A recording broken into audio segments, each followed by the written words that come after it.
Bonjour tout le monde, je suis très contente de commencer mon audio parce que ça veut dire qu'on se retrouve bientôt. Moi c'est Kadi et je vous souhaite la bienvenue sur ma chaîne. Je tenais aussi à remercier les membres qui nous ont rejoints récemment. Malheureusement je ne peux pas tous vous citer, mais le cœur y est, donc prenez mes remerciements de manière individuelle s'il vous plaît. Donc l'affaire dont je vais vous parler aujourd'hui vous rappellera quelqu'un.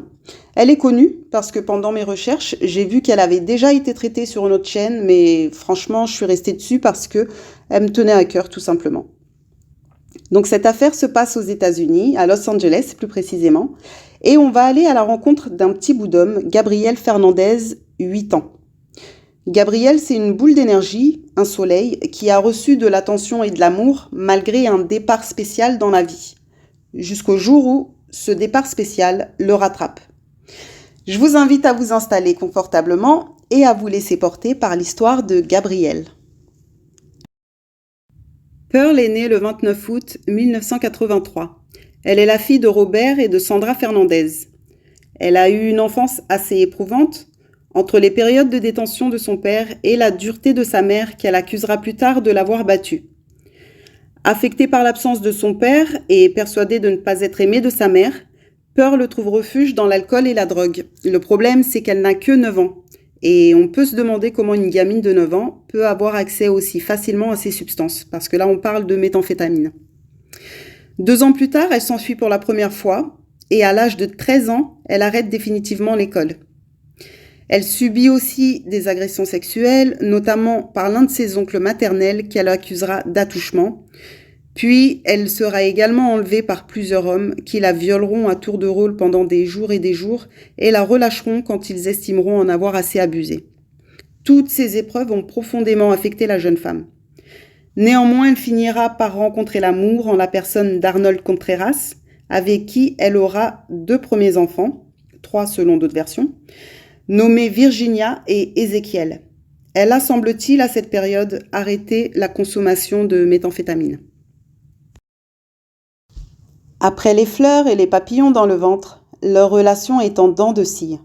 Arnold, connu des services de police, est régulièrement envoyé en prison, tantôt pour conduite dangereuse sur la route, tantôt pour détention d'armes. Et il a aussi été pris avec des quantités de drogues suspectes, dans le sens où elles allaient bien au-delà de la simple consommation personnelle. Donc non seulement Arnold n'est pas présent de manière continue, mais les temps pendant lesquels il est libre tournent au pugilat assez systématiquement. Car Pearl, oui, il faut le dire, a un tempérament assez impulsif, voire violent. Elle veut avoir le contrôle sur tout et tout le monde, et si les choses ne vont pas comme elle l'exige, ça ne fait qu'un tour dans sa tête et elle explose littéralement. Au point où il lui est déjà arrivé de menacer Arnold, de le planter alors qu'elle le menaçait d'un couteau. Cette fois, il l'avait signalé parce qu'il avait vraiment eu peur, mais tout a fini par se tasser.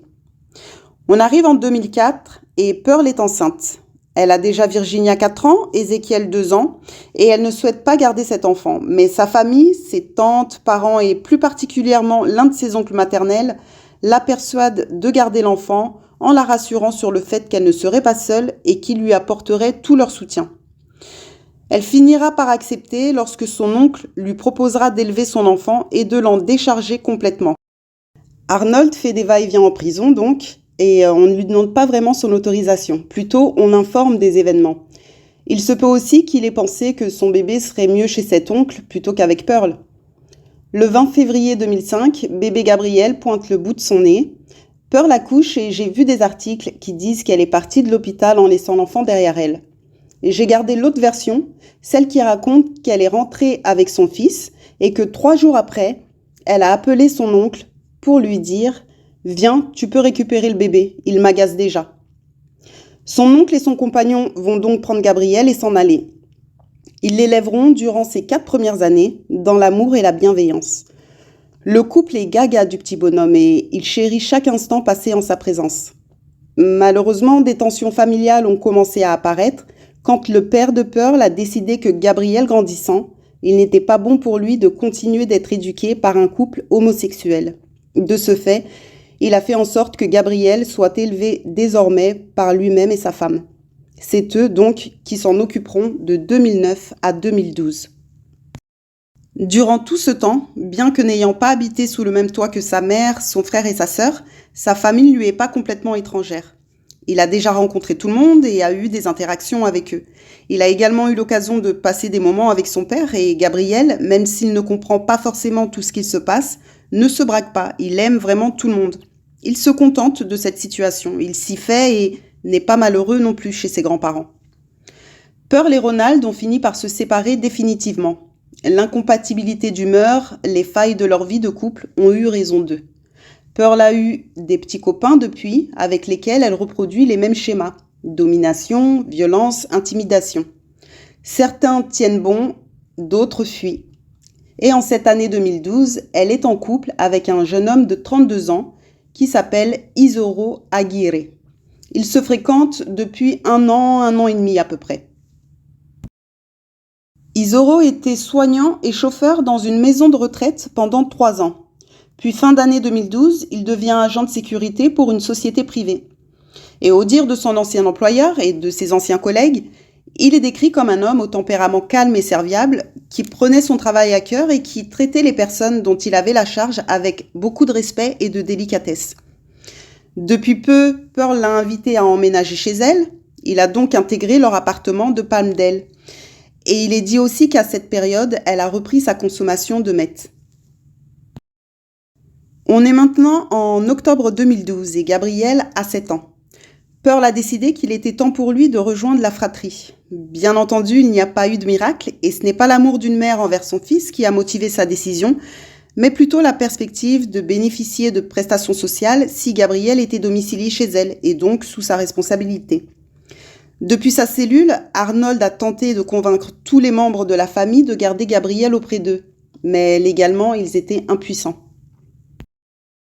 Alors dans un premier temps, Gabriel est très heureux de cohabiter avec son frère et sa sœur. Il s'amuse bien avec eux et il accepte avec plaisir les différents jeux qu'ils lui proposent. Donc ça peut aller du dessin au jeu de voiture ou des cache-cache à la poupée si c'est pour accompagner sa sœur. Tout ce qu'il veut en fait, c'est passer de bons moments avec eux et rattraper le temps perdu. Pourtant, il déchante un peu quand il remarque qu'au bout de quelques jours, Pearl ne lui témoigne toujours aucune affection ni aucun intérêt particulier. Il espère tout de même que ça change et que des sentiments naîtront avec le temps.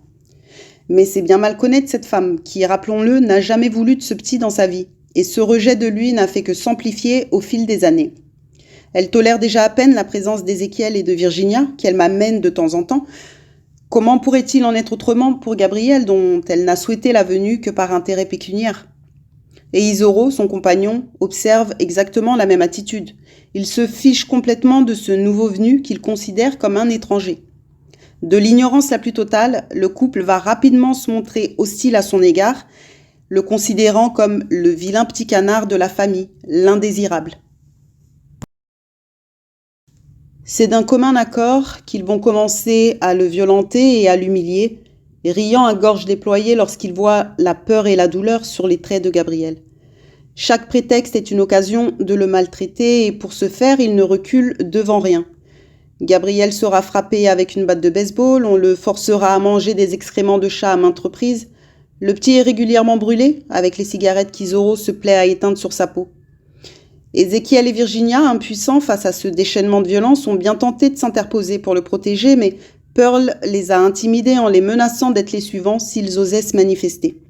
Et de peur, et c'est compréhensible, ils se sont résignés, silencieux et si tristes. Gabriel est inscrit à l'école élémentaire Summerwind. Et dès les premières semaines, son institutrice, Jennifer Garcia, observe ce petit garçon à l'air si sérieux.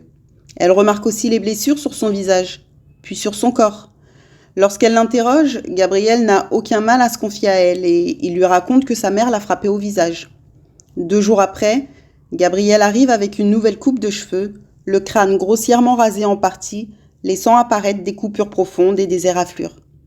Une autre fois, il lui demande, innocemment, s'il est normal qu'une mère frappe son enfant, en lui donnant pour exemple le fait qu'elle le frappe régulièrement jusqu'au sang avec la boucle de ceinture. L'institutrice, consciencieuse et inquiète du sort de Gabriel, en a non seulement parlé à la direction de l'établissement scolaire, mais a aussi alerté les services sociaux, dénonçant les sévices dont il était victime. Ces derniers se sont rendus chez les Fernandez à plusieurs reprises, 4 agents se sont relayés pour enquêter après chaque signalement.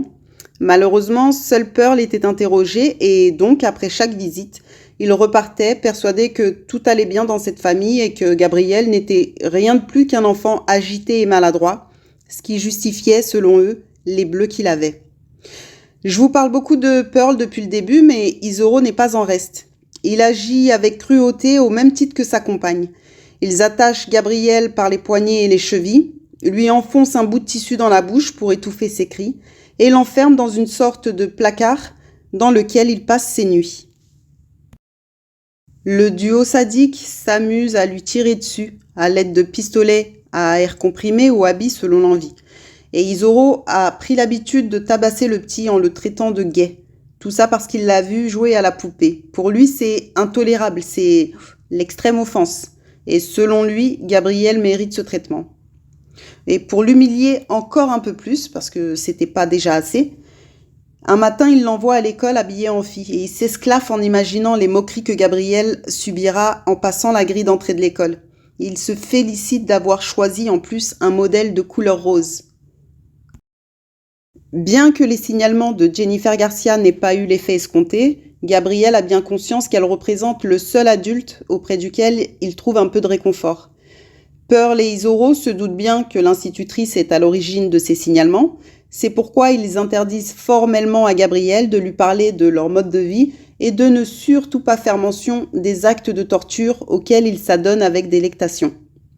Le petit garçon prend les menaces au sérieux et de ce fait, il tente une fois de lui mentir. Mais Jennifer Garcia a appris à le connaître et elle s'en rend compte tout de suite. Elle l'amène gentiment à se confier et il lui avoue que s'il a le visage gonflé ce jour-là, marqué par des traces en forme de petits cercles, principalement localisés sur les joues, c'est parce que sa mère lui a tiré en pleine tête avec un pistolet à billes. Malgré tout ça, les services sociaux lui répondent inlassablement que les parents ont bien le droit d'habiller leur enfant comme bon leur semble, idem pour les coupes de cheveux, quand bien même l'enfant en souffre et la trouve ridiculement laide. Pour ce qui est des coups, blessures, brûlures et autres accusations, ils se cantonneront jusqu'au bout à la version de Pearl, comme si elle représentait la vérité. Pourtant, Gabriel ne déteste pas sa mère et il écrira un jour à l'école, sur une carte, « C'est une maman aimante et je l'aime parce qu'elle est belle ». Ça fait vraiment de la peine. Le 22 mai 2013 à 23h30, Pearl compose le 911. Elle affirme que son fils a fait un malaise en se cognant contre un meuble. Mais lorsque les secours arrivent, ils trouvent un enfant complètement nu, allongé sur le sol, le corps recouvert de bleu, de bosses, d'éraflures et de brûlures. Gabriel respire difficilement, sa petite poitrine se soulevant à peine. Il est transporté à l'hôpital pour enfants de Los Angeles et est rapidement déclaré en état de mort cérébrale. Il décédera 48 heures plus tard et le médecin légiste précisera que sa mort est due à un traumatisme crânien causé par un objet contondant couplé à un état de malnutrition. Le 23 mai, la veille du décès, Pearl et Isoro sont arrêtés. Isoro, accusé d'avoir porté le coup problématique, entre guillemets, puisque tous les coups sont problématiques en réalité. Isoro est arrêté pour tentative de meurtre et Pearl pour mise en danger d'enfant. Mais après le décès de Gabriel, les charges se sont alourdies et ils se sont tous les deux vus accusés de meurtre au premier degré avec circonstances aggravantes et torture. Le bureau du procureur du comté de Los Angeles requiert la peine de mort pour les deux. Mais les évaluations psychologiques de Pearl révèlent qu'elle souffre d'une déficience intellectuelle et qu'elle n'est émotionnellement pas apte ou adaptée. En 2018, il lui sera proposé un accord de plaidoyer qu'elle acceptera. Il n'y aura donc pas de procès et elle est condamnée à la perpétuité sans possibilité de libération anticipée. Sauf erreur, elle purge actuellement sa peine au Central California Remand Facilities. Sorry for my English. Elle aura quand même l'audace de demander un procès en 2021, espérant obtenir une nouvelle condamnation. Mais la Cour suprême de Los Angeles a refusé sa requête. Quant à Isoro, il a eu un procès puisque monsieur a plaidé non coupable et en 2017, il a été condamné à la peine de mort et ce n'est pas moi qui vais m'en plaindre. Il est donc actuellement dans le couloir de la mort. Eh bien, que dire de tout ça? Quelle histoire. Elle a beaucoup de points communs avec l'affaire Victoria, je trouve, mais cette fois, je me suis mieux préparée, donc je l'ai mieux vécue, si je puis dire, parce que j'apprends à m'imposer un certain recul et c'est pas toujours évident, mais j'y travaille. Alors, encore une fois, on s'aperçoit que les failles se situent dans l'environnement familial, mais aussi au niveau des services sociaux. Je ne sais pas ce que vous en pensez et je vous invite à laisser votre avis en commentaire, mais je trouve que le travail n'a clairement pas été fait. J'irai même plus loin, je parlerai encore une fois de négligence pour le simple fait que quand on est 4 sur un dossier et que personne ne décèle les mensonges de la mère de famille, que personne ne cherche plus loin en voyant l'état de Gabriel, que personne ne juge utile de sonder le petit et de l'interroger, je trouve ça simplement hallucinant.